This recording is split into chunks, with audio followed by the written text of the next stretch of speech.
बातमीनं विधानसभेसाठी मवियानं आतापासूनच जोरदार तयारी सुरू केली आहे। मवियाचा संभावित फॉर्म्युला एनडीटीव्ही मराठीच्या हाती आलाय। विधानसभा निवडणुकीसाठी काँग्रेस सर्वाधिक म्हणजेच 100 किंवा 105 जागांवर लढू शकतोय, तर ठाकरे गट 90 ते 95 जागा लढू शकणार आहे, तर शरद पवार गटाला 80 ते 85 जागा मिळण्याचीही शक्यता आहे। विद्यमान आमदारांच्या जागांव्यतिरिक्त कोणत्या जागांवर कोणत्या पक्षाची जास्त ताकद आहे याची चाचपणी प्रत्येक पक्ष आपल्या पातळीवर करणार आहे। विदर्भ, उत्तर महाराष्ट्र, पश्चिम महाराष्ट्र आणि मराठवाड्यातील काही भाग तसेच मुंबईतील काही भागांमध्ये काँग्रेसची ताकद जिथे आहे तिथे त्यांना जास्त जागा दिल्या जातील। शरद पवार गटाची पश्चिम महाराष्ट्र, उत्तर महाराष्ट्र आणि मराठवाड्यातील काही भागात जास्त ताकद असल्यानं त्यांना तिथल्या जागा दिल्या जाण्याची शक्यता आहे। तर मवियाचा संभाव्य फॉर्म्युला नेमका कसा असणार आहे आपण पाहूया। काँग्रेस 100 ते 105 जागांवर लढू शकते, तर ठाकरे गट 90 ते 95 जागांवर लढू शकते, तर शरद पवार गट 80 ते 85 जागांवर लढू शकते। या संदर्भात अधिक माहिती जाणून घेऊयात। आमचे प्रतिनिधी सागर कुलकर्णी आपल्यासोबत लाईव्ह जोडले जात आहेत। सागर, आपण बघतोय लोकसभा निवडणुकीचा निकाल लागलाय, त्यानंतर आता सर्वच पक्ष विधानसभेसाठी तयारीला लागल्यात। मवियाचा संभाव्य फॉर्म्युला सध्या आपल्या हाती लागलाय, नेमका कसा आहे फॉर्म्युला, काय बदल होऊ शकतात? वास्तविकतेत ही आलेली पहिली प्राथमिक माहिती आहे, पण मुळात महाविकास आघाडीमध्ये आत्ता या फॉर्म्युलाच्या बातम्यानंतरनं जे प्रतिक्रिया येत आहेत ह्या फार महत्त्वाच्या आहेत। पहिली प्रतिक्रिया काँग्रेस प्रदेशाध्यक्ष नाना पटोले यांची आहे। जे आकडे दिसत आहेत त्याच्यामध्ये सर्वाधिक जागा काँग्रेसला मिळाव्यात अशी अपेक्षा आहे आणि मोठ्या जागा भाऊ म्हणून काँग्रेसच आहे हे वारंवार जे नाना पटोले सांगतायत ते अधोरेखित होताना दिसतंय।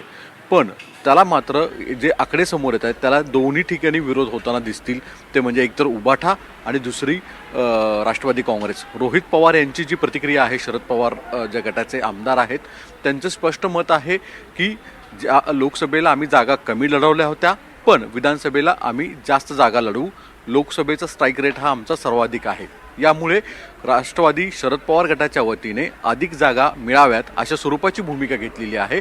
आत्ता जे फॉर्म्युले मिळतात त्यामध्ये सगळ्यात कमी जागा उबाठा आणि राष्ट्रवादीकडे आहेत, पण तिथल्या नेत्यांच्या भूमिका ज्या आहेत त्यावरून दिसून येतं की त्यांना काँग्रेसपेक्षा जास्त जागा हव्या आहेत। यामुळे महाविकास आघाडीमध्ये जागांच्या बाबत जर विचार केला तर विदर्भ म्हणजे पूर्व विदर्भ आणि पश्चिम विदर्भ यामध्ये काँग्रेसला सर्वाधिक जागा मिळतील।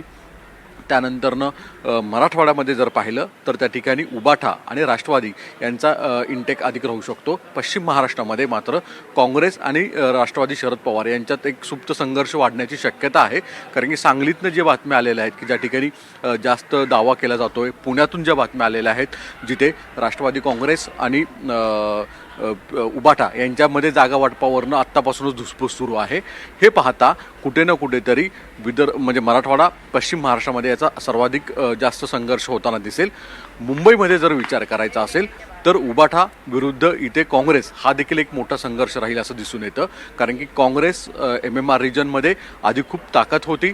कालांतराने 2014 पासून ज्या पद्धतीने भाजपा वाढत गेली तिथे काँग्रेस हळूहळू कमी होताना दिसली, मात्र उबाठाला कायम या भागामध्ये म्हणजे मुंबई आणि MMR रिजनमध्ये अधिक स्कोप आहे, त्यामुळे ते जास्त जागा घेण्याचा प्रयत्न केला जाईल असं म्हटलं जातं।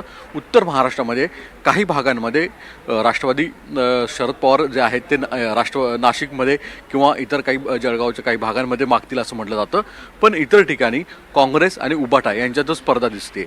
एकूण जर पाहिलं तर प्रत्येक प्रादेशिक पक्ष असोत किंवा राष्ट्रीय पक्ष असोत महाविकास आघाडीमधले हे सर्वाधिक जागा अधिक मिळवण्यामध्ये प्रयत्न करत आहेत।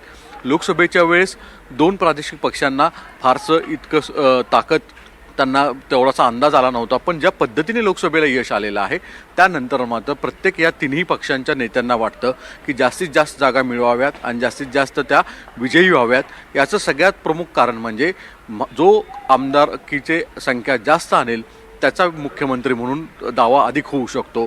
यामुळेच आत्तापासूनच महाविकास आघाडीतले मित्रपक्ष जास्त जागा मिळाव्यात यासाठी दावे करू लागले। अगदीच, त्यामुळे नेमका कोणता फॉर्म्युला हा ठरवला जातो हे देखील पाहणं तितकंच महत्त्वाचं आहे। सागर, तुर्तास धन्यवाद तुम्ही दिलेल्या सविस्तर माहितीसाठी।